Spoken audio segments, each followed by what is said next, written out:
Pria ini sedang berjuang di kolam seleksi. Dia mulai kehabisan napas. Seorang wanita datang. Dia meraih Aji dan berkata, "Selama Anda membawa saya keluar dari sini, aku akan membiarkanmu keluar." Ternyata orang lain ingin menenggelamkan Aji. Bajak laut tiba-tiba muncul. Aji membiarkan ibu kecil yang cantik itu membuka pintu.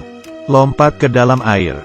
Segera dia menemukan kapalnya. Berhasil melarikan diri bersama ibu dan anak Xiaomei. Mengemudi ke laut yang tenang. Xiaomei sangat yakin bahwa Aji telah melihat daratan. Ia hanya ingin dia membawanya ke sana. Aji setuju. Namun syaratnya susu gadis kecil itu harus segera diturunkan dari kapal.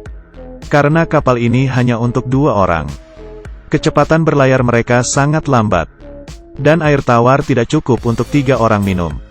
Xiaomei pasti tidak akan setuju. Bahkan jika gadis itu mengambilnya sendiri. Dia membuka pakaiannya, ingin tidur bersama Aji. Tapi Aji, yang berhati murni dan tidak memperdulikannya, dia langsung pergi. Di sisi lain, suku Xiaomei diduduki oleh bajak laut.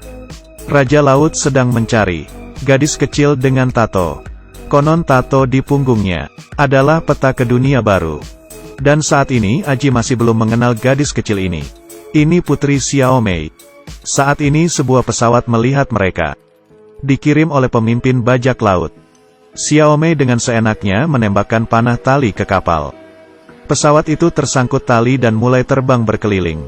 Tidak butuh waktu lama untuk jatuh. Tapi kapal Aji mengalami kerugian besar karena ini.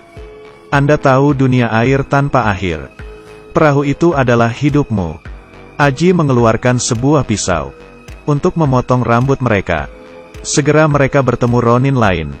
Dia mengambil harta langka ini. Beberapa surat kabar. Sebagai gantinya, Xiaomei bisa menemaninya selama setengah jam. Aji setuju. Xiaomei harus pergi ke perahu Ronin. Memegang koran. Meskipun Aji tidak bisa membaca kata-kata di atas. Namun sebuah peradaban yang telah hilang selama ratusan tahun. Tampaknya telah membangkitkan jejak moralitas terakhir Aji. Dia menyelamatkan Xiaomei di saat-saat terakhir. Beberapa hari kemudian mereka tiba di stasiun pertukaran. Orang-orang di dalamnya sangat aneh seperti boneka. Aji dengan cepat mencium bau laut. Memiliki bau busuk.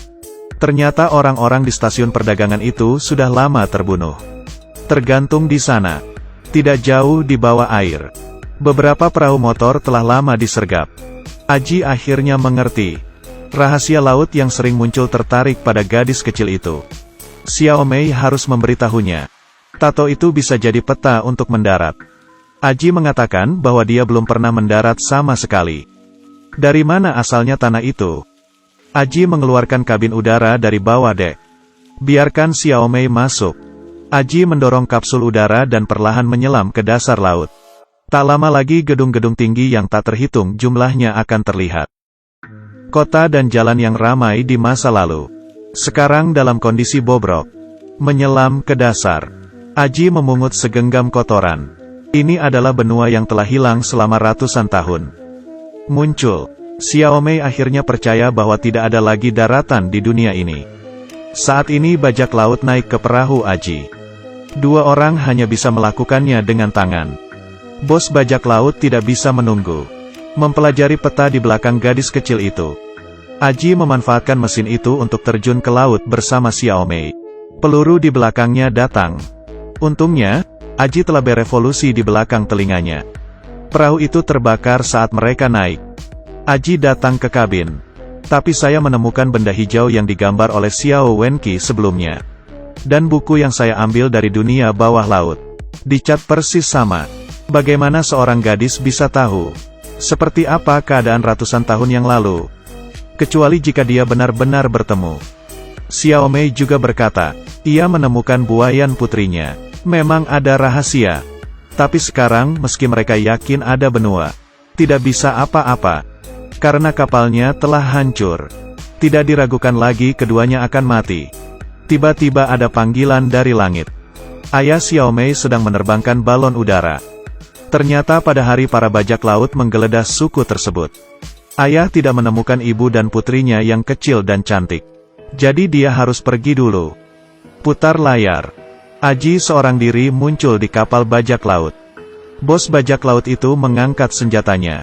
Aji mengeluarkan bom pembakar dengan tenang. Dilempar ke sumur minyak di atas dek. Dengan ledakan keras, seluruh kapal bajak laut berantakan.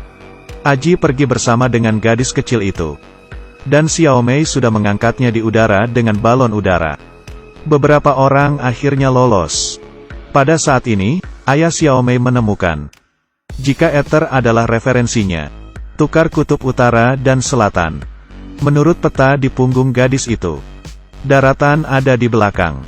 Aku bertanya-tanya berapa hari dan malam aku terbang. Burung jatuh di atas balon udara. Aji sangat terkejut, karena di mana ada burung di situ ada tanah. Balon perlahan-lahan jatuh. Pegunungan hijau menyambut mereka. Setelah turun ke darat, mereka menemukan air tawar di mana-mana. Bunga liar di seluruh pegunungan. Kuda liar sedang berkeliaran. Ada juga rumah kayu kecil yang dibangun oleh manusia. Masuk dan melihat-lihat. Ada 2 tulang di dalamnya. Masih ada seorang gadis kecil di atas meja. Gambar tato di bagian belakang. Jadi mereka adalah orang tua gadis kecil itu. Mereka berada di atas gadis kecil itu sebelum mereka meninggal. Menato lokasi dunia baru. Kemudian masukkan buayan putri ke dalam air. Semoga seseorang bisa mendeteksi gadis kecil itu. Dan datang ke sini untuk hidup. Akhir film. Aji tidak tinggal di dunia baru. Karena hari dia berevolusi adalah hari itu. Dia bilang dia ditakdirkan untuk menjadi bagian dari laut. Ini film Hollywood 1995. Film blockbuster aksi fiksi ilmiah yang difoto sendiri. Menggunakan modal hingga 230 juta. Setelah rilis, box office lokal hanya meraup 88 juta. Semua periode juga selalu mendapat ulasan buruk. Hari ini, 25 tahun setelah film dirilis, film ini mendapat rating 7,4. Gambaran dan plot keseluruhan seringkali menarik untuk dilihat. Perbaiki alasan mengapa dia tidak terlihat. Terutama di film ini, ide-ide yang diungkapkan terlalu maju. Berpikir melampaui usia. Akhir cerita maka ditakdirkan untuk diserahkan ke masa depan.